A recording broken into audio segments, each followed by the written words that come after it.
이곳은 나이 들어가는 마음을 조용히 들여다보는 시간, 마음 사색입니다. 저녁 설거지를 끝내고도 물기 닿지 않은 컵 하나를 자꾸 손에 쥐고 있게 되는 날이 있지요. 오늘은 왜 그 자리를 바로 뜨지 못했을까요? 행주는 이미 개어놓았고 주전자 불도 꺼졌는데 싱크대와 식탁 사이 어디쯤에 서서 해가 거의 진 창밖을 한참 봅니다. 실내등은 아직 켜지지 않았고 부엌에는 주전자가 식으며 내려놓는 아주 작은 소리만 남아 있습니다. 컵 안에는 미지근한 물이 반쯤 들어있었을 겁니다. 한 모금 마신 것인지 따라 놓고 잊은 것인지 기억이 희미합니다. 찬장에 넣으면 되는 일인데 손은 컵을 놓지 않고 발도 식탁 쪽으로 옮기지 않습니다. 컵 입구에 남아있던 엷은 김이 천천히 사라지는 것을 보고 있으면 시간이 지금 이 부엌 안에서만 아주 느리게 흐르는 것처럼 느껴집니다. 싱크대 물자국 위로 시선이 머물다가 다시 컵 가장자리로 돌아오고 그러다 문득 식탁 맞은편 의자 등받이가 눈에 들어옵니다. 아무도 앉아있지 않은 그 자리를 오래 보게 되는 건 누군가를 떠올리기 때문이 아닐 수도 있습니다. 다만 그 자리가 비어있다는 것이 오늘따라 조금 더 또렷하게 보이는 것뿐입니다. 방석 모서리의 작은 접힘이 오늘은 이상하게 더 먼저 눈에 들어옵니다. 한 번에 끝내던 정리가 요즘은 중간에서 자주 멈춥니다. 손이 느려진 게 아니라 끝난 뒤에 이어질 다음 장면이 바로 떠오르지 않아서 그런 것 같기도 합니다. 밥을 먹고 나서 그릇을 건네받는 손이 있었고 물소리 너머로 텔레비전 뉴스가 흘러나오던 시간이 있었습니다. 그때는 설거지가 끝나는 것이 곧 다음 장면의 시작이었는데 지금은 그 이음새가 비어있는 날이 생깁니다. 비어있다는 말이 꼭 슬프다는 뜻은 아닙니다. 다만 몸이 그 빈자리를 알아채는 것 같습니다. 컵 바깥쪽의 미지근한 온기가 손바닥에서 천천히 식어갑니다. 부엌을 벗어나 현관 쪽으로 걸어가다가도 신발장 앞에서 발이 멈출 때가 있습니다. 나갈 일도 없는 저녁인데 현관등의 노란 불빛 아래 잠깐 서 있게 됩니다. 가지런히 놓인 실내화 옆으로 빈자리가 하나 보이고 우산꽂이에는 오래전 사둔 접이식 우산이 비닐에 쌓인 채 그대로입니다. 문 너머 복도에서 누군가 지나가는 발소리가 희미하게 들리고 그 소리가 멀어져 완전히 사라질 때까지 문손잡이에 손을 올려놓고 있습니다. 나가고 싶은 건 아닌데 안에 그대로 있는 것도 어딘가 어색합니다. 예전에는 느끼지 못했던 그 어색함이 요즘 저녁에 가끔 찾아옵니다. 비닐에 쌓인 우산 끝에서 먼지가 희미하게 보입니다. 현관에서 부엌까지 고작 몇 걸음인데 되돌아가는 발이 무겁다기보다 느립니다. 무엇을 하러 돌아가는지를 몸이 바로 정하지 못하는 느낌입니다. 현관등 아래 실내화 그림자가 생각보다 길게 누워 있습니다. 창틀에 걸린 빛이 거의 사라질 무렵 컵 표면에 남아있던 미세한 김도 보이지 않게 됩니다. 주전자 소리가 멎고 나면 벽시계 초침이 더 선명하게 들려옵니다. 부엌은 조용한데 그 조용함이 어디에서 시작되는지 가늠하기 어려운 저녁입니다. 이런 장면은 크게 설명할 일도 아닌데 오래 남습니다. 별일 없는 하루의 끝에서 컵 하나 앞에 오래 서 있었다는 것, 현관 앞에서 잠깐 멈추었다는 것, 그 작은 머무름들이 하루 전체를 조금 다른 빛깔로 남기는 때가 있습니다. 아침에도 비슷한 일이 생기지요. 베란다 문턱에 서서 빨래를 널다가 마지막 수건 하나를 집게에 끼우고 나서도 바로 안으로 들어오지 못하는 때가 있습니다. 한 발은 방 안에, 한 발은 문턱에 걸친 채로 서 있습니다. 빨랫줄에는 빈칸이 하나 남아있고 맞은편 건물 위로 하늘이 약간 흐립니다. 집게 하나가 손 안에 쓸데없이 남아있는데 놓지 않습니다. 바구니 안은 이미 비었고 더 넣을 것도 없는데 손가락은 집게의 스프링을 천천히 눌렀다 놓았다 합니다. 밖을 보는 척하지만 사실은 안으로 바로 들어가는 일이 어렵습니다. 급하게 끝내던 집안일이 어느 해부터인가 바깥 공기를 확인하는 시간으로 조용히 늘어났습니다. 베란다 문틀에 걸친 오전 햇빛이 발등 위에 얇게 닿아 있고 그 온기가 사라지기 전까지는 들어가지 않아도 될 것 같다는 마음이 잠깐 듭니다. 이런 순간이 당신의 집에도 있지 않나요? 해질 무렵 거실에 앉아 있을 때도 그렇습니다. 꺼진 TV 화면이 창밖의 마지막 빛을 어둡게 반사하고 있고 리모컨은 무릎 위에 올려져 있는데 아무 버튼도 누르지 않습니다. 소파에 몸을 깊이 앉히지도 완전히 일어서지도 않은 채 끝자리에 걸터 앉아 있습니다. 소리를 틀어둘까 잠깐 생각하지만 그 생각이 손끝까지 가지 않습니다. 결국 켜지 않고도 그대로 앉아 있게 됩니다. 꺼진 화면 위로 커튼 틈 사이의 빛이 천천히 옮겨가는 것이 보입니다. 예전에는 자연스럽게 틀던 것이 이제는 꼭 필요한 것도 완전히 편한 것도 아닌 채로 가만히 놓여 있습니다. 왜 손이 멈추는지 그 순간에는 말로 먼저 알기 어렵습니다. 벽시계 초침 소리가 그 틈을 조금씩 채우고 있습니다. 마음보다 먼저 몸이 멈추는 날이 있습니다. 해야 할 일을 끝내는데 걸리는 시간보다 끝난 뒤 아무것도 하지 않는 시간이 더 길어진 것을 어느 날 알아차립니다. 달라진 건 아주 작은데 하루의 길이는 다르게 느껴질 때가 있지요. 먼저 꺼내던 말의 문턱이 높아졌다는 것도 어느 순간 알게 됩니다. 말이 줄어든 것은 아닌데 시작하는 첫 마디가 예전보다 무겁습니다. 생활의 크기를 조절하는 손길은 자연스러워졌는데 마음은 아직 그 속도를 다 따라가지 못하는 날이 있습니다. 동네 마트에서도 그런 순간이 찾아옵니다. 장바구니 안에 두부 한 모, 작은 반찬통, 귤 2개. 묶음 대신 낱개를 고르는 손이 잠깐 멈추었다가 다시 움직입니다. 앞사람의 큰 봉투가 계산대 위에서 묵직하게 내려지고 그 옆에 놓인 내 바구니가 유난히 가볍게 보이는 순간이 스칩니다. 계산대에서 영수증을 받아들고도 바로 접지 못합니다.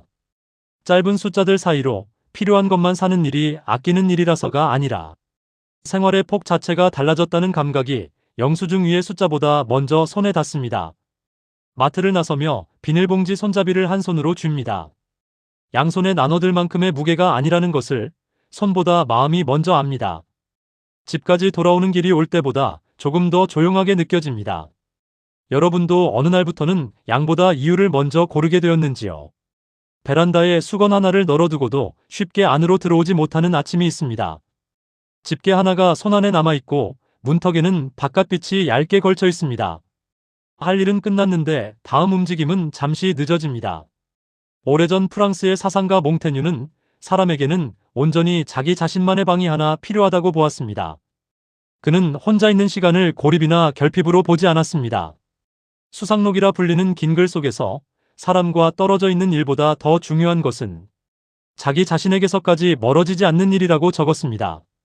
바깥의 사람들과 거리가 생기는 일은 살다 보면 피할 수 없지만 그 거리 때문에 자기 안쪽까지 텅 비어버리는 것은 다른 문제라는 뜻이었습니다. 이 말이 처음에는 조금 먼 이야기처럼 들릴 수 있습니다. 자기 자신에게서 멀어진다는 것이 무슨 뜻인가 싶기도 합니다. 그런데 아까 싱크대 앞에 서 있던 장면을 다시 떠올려 보면 조금 달라집니다. 컵을 놓지 못하고 서 있을 때 머릿속에는 뚜렷한 생각이 있었다기보다 무언가가 흐릿하게 맴돌고 있었을 겁니다. 그 흐릿함은 사람이 없어서 생긴 것이 아니라 하루를 함께 넘기던 어떤 리듬이 몸에 아직 남아있기 때문인지도 모릅니다. 예전에 저녁에는 설거지 뒤에 이어지는 소리가 있었고 움직임이 있었고 누군가의 기척이 있었습니다. 그 리듬이 사라진 자리에서 몸은 여전히 다음 박자를 기다리고 있는 것일 수 있습니다. 설거지가 끝났는데도 손이 행주 위에 머무르는 것은 게으른 것이 아니라 몸이 기억하고 있는 박자와 지금의 고요 사이에서 잠깐 길을 잃은 것에 가깝습니다. 그 길 이름이 매일은 아니더라도 어떤 저녁에는 유난히 오래 이어지는 것을 당신도 느끼고 있을지 모릅니다. 몸이 먼저 지난 리듬을 조금 더 기억하는 저녁이 있는 것이지요. 바로 적응하지 못하는 마음은 약해서가 아니라 삶의 자리를 쉽게 바꾸지 않는 마음일 때가 있습니다. 몽테뉴는 또 이런 방향의 말도 남겼습니다. 혼자 있는 시간은 비어있는 시간이 아니라 내가 나와 어떻게 함께 있는지가 드러나는 시간이라는 것입니다. 비어있는 것처럼 보이지만 실은 그 시간 안에서 자기 자신의 윤곽이 더 또렷하게 나타난다는 뜻입니다. 거실에서 리모컨을 올려놓고 아무것도 켜지 않은 채 앉아있을 때 그 조용함 속에서 더 선명하게 들리는 것이 있습니다. 예전에는 소리에 묻혀 지나갔던 것들, 마음 어딘가에서 작게 울리고 있었는데 낮에는 들리지 않았던 것들이 저녁의 정적 안에서 조금씩 고개를 듭니다. 꺼진 화면 위로 커튼 틈 사이의 빛이 느리게 옮겨가고 그 빛을 따라가던 시선이 어느 순간 자기 무릎 위에 멈추어 있는 것을 알아차립니다. 바깥을 보고 있었다고 생각했는데 그 시간에는 안쪽의 기척이 조금 더 크게 들렸던 것인지도 모릅니다. 베란다 문턱에서 집게를 쥔 채 서 있던 아침도 마찬가지입니다. 할 일은 끝났는데 들어가지 못하는 그 시간 안에서 바깥 공기의 온도보다 자기 안쪽의 온도가 더 또렷하게 느껴졌을 수 있습니다. 마트에서 낱개 귤을 고르며 잠깐 멈추었던 손끝에도 필요한 양을 가늠하는 감각. 너머로 달라진 생활의 폭이 조용히 비치고 있었을 겁니다. 조용한 시간이 버거운 날에는 지금의 정막보다 예전의 익숙함이 더 또렷하게 들리는 것일 수 있습니다. 이런 머무름을 이상하게만 볼 필요는 없을지 모릅니다. 오랜 시간 동안 함께 흘러가던 하루의 박자가 몸 안에 깊이 새겨져 있어서 그 박자가 빠진 자리를 감각이 조용히 계속 더듬고 있는 것에 가깝습니다. 빈 의자 등받이를 바라보는 시선도, 현관 앞에서 느려지는 발걸음도, 꺼진 화면 위로 옮겨가는 빛을 가만히 따라가는 눈도 모두 그 더듬는 감각의 한 형태일 수 있습니다. 몽테뉴가 말한 자기 자신의 방이라는 것은 그 더듬는 손길마저도 자기 것으로 인정하는 자리일 수 있습니다. 낯설고 조금 불편하더라도 그 안에 머무르는 일을 함부로 서두르지 않는 것. 그것이 어쩌면 지금 이 시간 안에서 자기 자신에게서 멀어지지 않는 방식인지도 모릅니다. 당신은 하루 중 어느 순간에 가장 오래 서 있게 되나요? 부엌일 수도 있고, 현관 앞일 수도 있고, 아무 이유 없이 복도에서 걸음이 느려지는 때일 수도 있습니다. 꼭 무거운 생각을 하고 있어서가 아니라 그냥 몸이 다음 걸음을 바로 내딛지 않는 순간이 있지요. 대답은 소리내지 않아도 됩니다. 떠오르는 장면 하나가 있다면 그것만으로 괜찮습니다. 여러분은 집안에서 유난히 발길이 느려지는 자리가 있나요? 꼭 특별한 이유가 있는 곳이 아니어도 됩니다. 그냥 그 자리를 지날 때면 몸이 조금 더 천천히 움직이는 곳이 있지요. 그 자리를 지날 때 괜히 손끝이 벽이나 문틀을 스치게 되는 것도 어쩌면 몸이 기억하고 있는 어떤 박자 때문일 수 있습니다. 당신은 말을 걸 수 있는데도 그냥 접어두는 날이 늘었나요? 잠들기 전 협탁 위에 놓인 휴대전화를 집어들고 화면을 한번 켭니다. 안부를 물으려고 이름 석자를 찾아 누르다가 문장 첫머리에서 멈춥니다. 이 시간에 보내면 잠을 깨울까? 별일 아닌 말을 굳이 지금 꺼내야 하나? 그런 생각이 손가락 위에 잠깐 얹힙니다. 할 말이 없어서가 아니라 말을 건네는 타이밍을 더 오래 재게 되는 것. 마음은 가까운데 손끝만 자꾸 한 걸음 물러나는 것. 결국 화면을 끄고 전화기를 다시 뒤집어 놓습니다. 안경 옆에 나란히 놓인 물컵 표면이 밤등빛을 받아 아주 작게 흔들리고 그 흔들림을 보면서 침대 가장자리에 앉아 발바닥을 바닥에 둔 채 한참을 그대로 있습니다. 가볍게 스친 기억 하나면 충분합니다. 여러분은 안부를 묻고 싶은 마음과 괜히 상대의 시간을 건드릴까 싶은 마음 사이에서 얼마나 오래 머무르나요? 선명한 답이 없어도 괜찮습니다. 다만 그 사이에서 머무르는 시간이 예전보다 길어졌다는 것을 어느 저녁엔가 알아차린 적이 있는지 돌아보게 됩니다. 그 알아차림은 갑자기 오는 것이 아니라 조용한 저녁이 몇 번 지나간 뒤에야 천천히 윤곽이 잡히는 것일 수 있습니다. 예전에는 생각이 나면 바로 전화를 걸었고 별일 아닌 말도 쉽게 꺼냈습니다. 지금은 마음이 먼저 가고도 손은 한 박자 늦게 따라갑니다. 그 한 박자가 점점 길어지는 것을 남에게 말하지 않아도 스스로는 알아보고 있을 겁니다. 그것을 누군가에게 설명하지 못하더라도 당신 안에서는 이미 하나의 감각으로 남아있을 수 있습니다. 당신은 조용한 시간을 견디는 중이라기보다 그 안에서 자기 자리를 찾는 중이라는 느낌을 받은 적이 있나요? 말로 다 정리되지 않아도 됩니다. 견디는 일과 찾는 일은 바깥에서 보면 비슷해 보이지만 안에서는 아주 다른 무게를 가지고 있을 수 있습니다. 견디는 쪽에 서 있을 때는 시간이 무겁고 찾는 쪽에 서 있을 때는 시간이 느립니다. 무겁다고 느끼던 것이 어느 날 느리다고 느껴지는 순간이 온다면 그것은 아주 작지만 분명한 변화일 수 있습니다. 그 차이는 바깥에서는 잘 보이지 않지만 당신에게는 꽤 큰 차이일 수 있습니다. 아직 그 변화가 또렷하지 않더라도 마음은 자기 방식대로 조용히 시간을 보내고 있는 것일 수 있습니다. 그 방식이 어떤 모양인지는 당신만이 조용히 알고 있을 겁니다. 말보다 먼저 떠오르는 몸의 움직임이 있다면 그것으로도 하나의 대답입니다.